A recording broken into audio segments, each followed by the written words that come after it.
Em nome do Pai, do Filho e do Espírito Santo. Amém. Nossa imaginação, como humanos que somos, é sempre muito fértil, e eu diria até prodigiosa. Isso quando nos dispomos a usá-la. Então, já que essa imaginação pode ser tão fértil e prodigiosa, eu gostaria de convidá-los para uma viagem ao passado. Acabamos há pouco de ler o Evangelho. Vamos viajar até o Evangelho. Vamos entrar no Evangelho de Cristo. Vamos a 2000 anos atrás, num piscar de olhos, e imaginemos tudo o que vamos ver. E como viajantes do tempo, vamos chegar a Jerusalém, da época do Salvador. Nós conseguimos imaginar, nós conseguimos ver com os olhos da mente o que existia ali. Vamos entrar na cena do Evangelho. Hoje foi narrado, todos temos aí no livreto. Imagine aquelas portais solenes da mikvé, daquele banho ritual de Betesda. Portais imensos, como imenso eram os portais de Jerusalém. Portais imensos, como imensos e solenes eram os portais que davam entrada ao grande templo.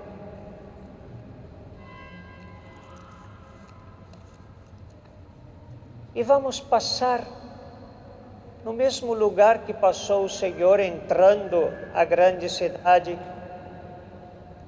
se dirigindo ao templo do Altíssimo.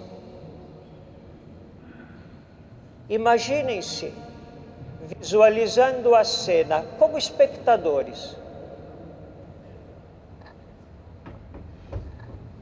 Uma grande piscina, um tanque imenso para banhos rituais, repleta de pessoas desvalidas, excluídas da sociedade, coxos, cegos, mancos, pessoas que já não podiam mais andar, não respondiam por si, todo tipo de enfermidade, reunidas por uma única esperança, um milagre que não só os curasse da enfermidade física que padecia, mas os curasse para que retornassem ao convívio social, familiar, dentro de sua comunidade de fé, que os excluíra por achar que sua limitação física era oriunda de seus pecados ou de pecados de ancestrais cometidos. Assim era a sociedade judaica da época.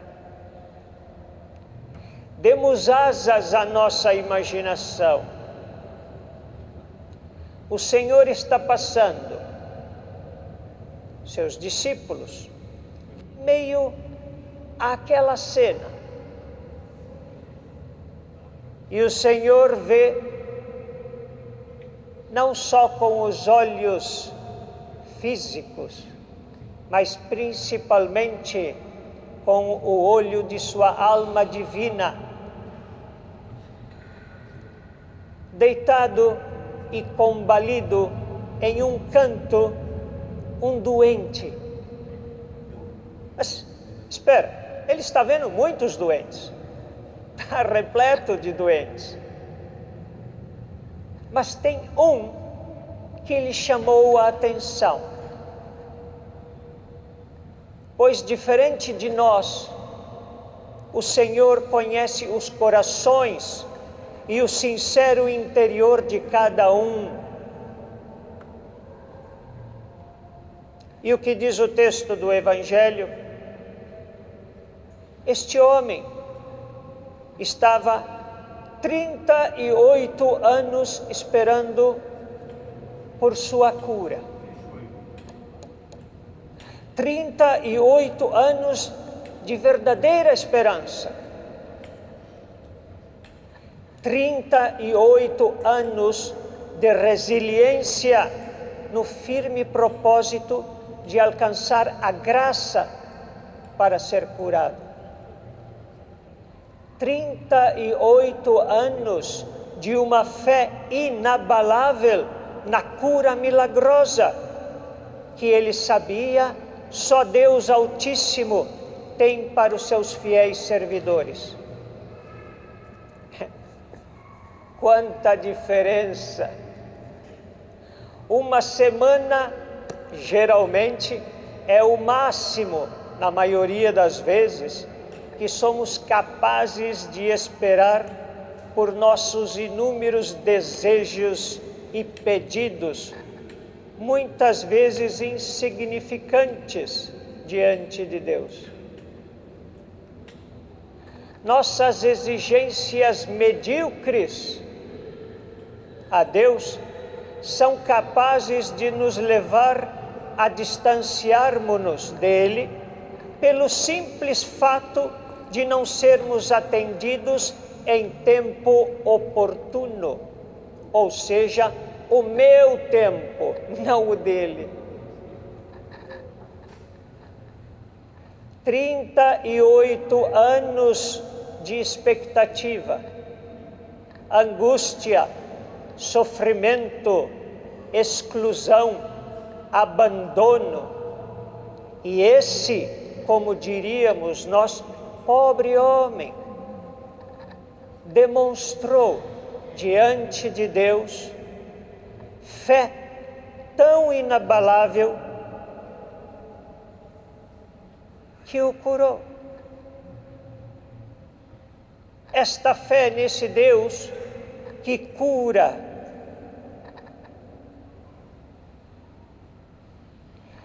E este homem, em sua fé, demonstrou estar anos-luz à nossa frente, porque nós padecemos de imediatismo. Deus tem que me atender, Deus tem que me curar, na hora que eu quero, do jeito que eu quero. Ainda não curou, ainda não me deu a graça. Que Deus é esse? Não vale a pena pedir. 38 anos. E qual foi a atitude do Senhor diante dessa alma tão grandiosa, tão iluminada, tão evoluída?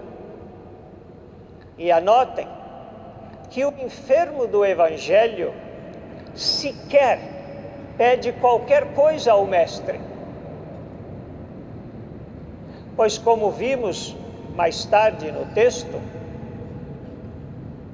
ele sequer conhecia aquele que o havia curado, porque quando lhe perguntaram quem o curou num sábado, quem te mandou, e ele não sabia quem era. Só depois de reencontrar uma segunda vez é que ele ficou sabendo quem era. Assim que o homem nada pediu,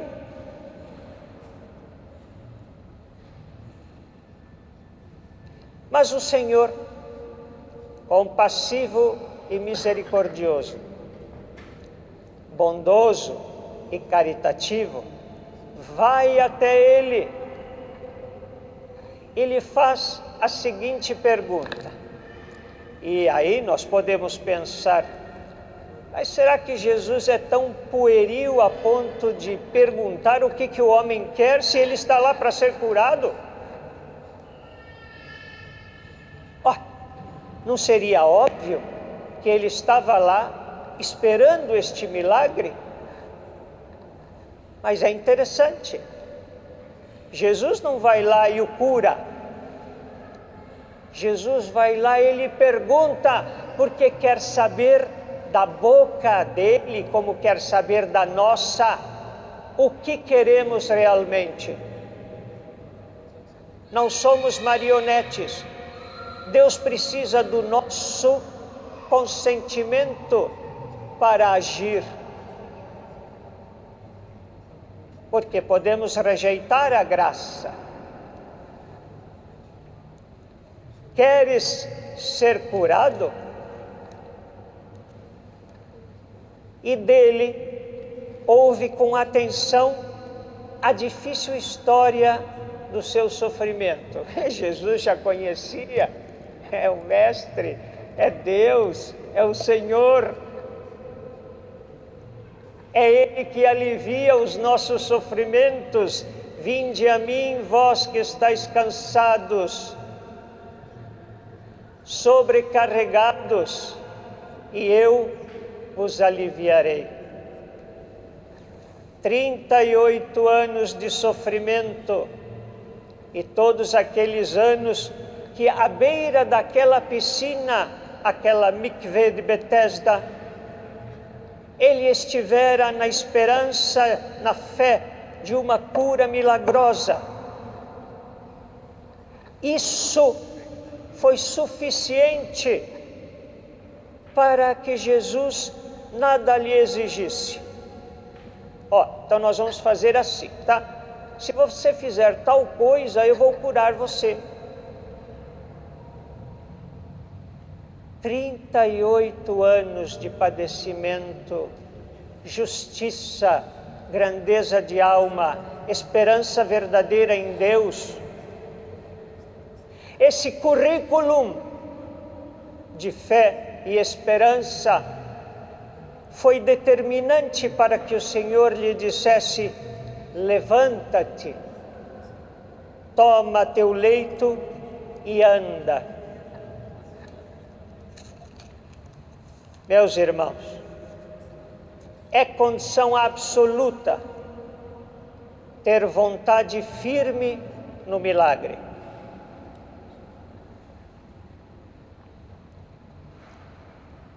Não a nossa superficialidade em achar que Deus funciona como uma mensagem de rede social. Esse é o homem de hoje. Ele manda a mensagem e deseja receber imediatamente a resposta. E ai daquele que não lhe responde imediatamente. É até passível de um afastamento. Rede não social não é a mente de Deus. Estamos acostumados a tal imediatismo que sequer compreendemos a força vital que existe em alguém para a esperança. E você que pensa dessa maneira, irmão querido, não conhece o Deus verdadeiro, o Deus desse homem do Evangelho, o Deus descrito por Jó no seu livro. Esse é um Deus que não está na sua mente de rede social. Qual a única advertência depois feita pelo Senhor a este homem de fé? Tu estás curado, não peques mais, para não te acontecer coisa pior. Ou seja, refutar a graça manchando sua alma imortal com o pecado e afastando-se desta mesma graça a nós auferida pelo Altíssimo Senhor. Livrar o corpo da enfermidade não pode ser pautado para a salvação, Essa é uma parte, uma etapa. Sem o combate contra o pecado, que nos desvia de Deus e de seus mandamentos, porque pior que matar o corpo é matar a alma imortal. Essa é a mensagem de hoje. Então, voltemos um pouco daquela nossa viagem imaginativa. Viram como é fácil, em poucos minutos? Estamos aqui o quê? 10 minutos? Nem isso. Viram como é fácil, em poucos minutos, debruçarmos-nos sobre um texto simples do Evangelho e extrair dele uma bela meditação. Uma meditação que nos ajuda a viver os ensinamentos de Jesus, o Cristo, o Salvador. Padre, eu não consigo ler o Evangelho. É difícil, sabe? O que fizemos aqui? 10 minutos. Uma leitura imaginativa. Uma leitura incorporativa. Manifestação contra.